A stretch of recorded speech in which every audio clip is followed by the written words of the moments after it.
Alex Ryvchin, the co-chief executive officer of the Executive Council of Australian Jewry, joins us now from Sydney. Good morning to you. Welcome to News Breakfast. Good morning. What did you make of Penny Wong's comments last night?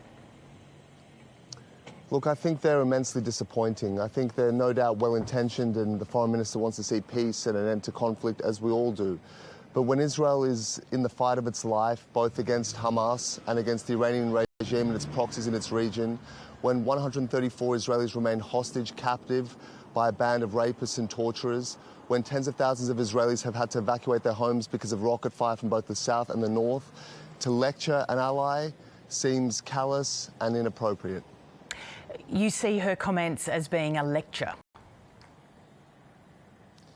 I do. I think that Israel knows how to conduct this war. It knows what it needs to do to defend its territory, its citizens, to free its hostages. This is a time when key allies like Australia need to stand in solidarity with Israel and show understanding, rather than to give these sorts of policy suggestions at such a critical time. And to talk about recognition of a Palestinian state, as I said, we all want to see a two-state solution. We all want to see an end to the conflict. But we have to understand why there has been no two-state solution to this point.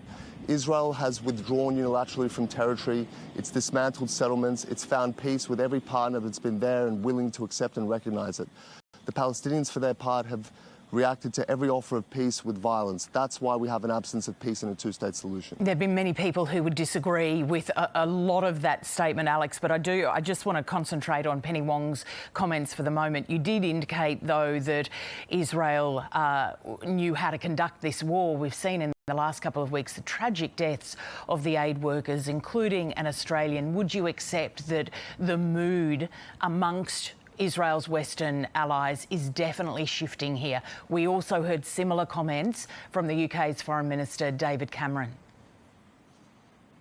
Well, certainly the longer the war goes on and the longer you have civilian casualties and civilian suffering, people will call for the war to end. That's understandable, and we all want to see this war end. But we also have to understand that a premature end to the war, which leaves Hamas's battalions in Rafah in place, which leaves the hostages still in captivity, is not an end to violence. It will just renew the violence and keep us in this perpetual cycle of misery and suffering and deny both peoples the security and safety that they so relish and deserve. Well, when do you start talking about a two-state solution? Why is this not the time for Penny Wong to be raising this?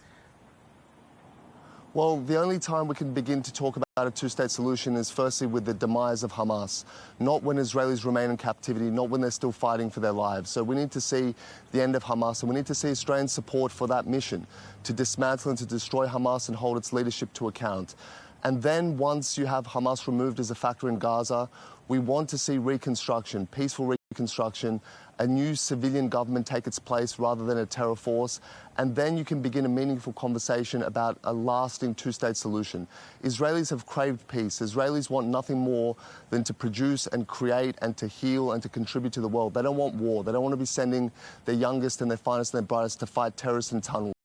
But everything has its time, everything has its place, and this is not the time to talk about a two-state solution. You say all the things that have to happen on the Palestinian side before the conversation can happen, but the reality is a two-state solution isn't going to occur under the leadership of Benjamin Netanyahu.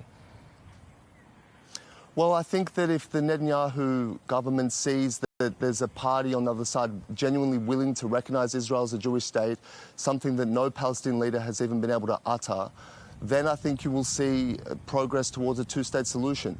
No doubt the political establishment in Israel and much of its society is jaded from generations of movements towards a peace process which have been left in ruins and have usually resulted in intifadas and bloody uprisings and many dead Israeli civilians. So I can understand why the Israeli political echelon is skeptical about the sincerity of Palestinian demands for a two-state solution. They still have not been able to utter the words that they recognise Israel as a Jewish state. If they did that, I think we would see enormous transformation in relations between the two sides. What will this mean for the relationship between the Jewish lobby and the Labor government? What do you think the impact is going to have from the Foreign Minister's considered speech last night? Clearly she knew what she was doing when she uttered those words. Well, I'm not sure what impact it will have on the Jewish lobby, but for the Jewish community, which I can speak for, look, we will register our concern about these remarks. Certainly we think that they're misguided, and we'll convey that to the Foreign Minister. But the relationship between Israel and Australia is deep. It's a profoundly important relationship to both sides. It secures both parties, and it will endure, no doubt. But I think that this is a misstep by the Foreign Minister, and we would urge her to reconsider this position. Alex Ryvchin, thanks for joining us this morning.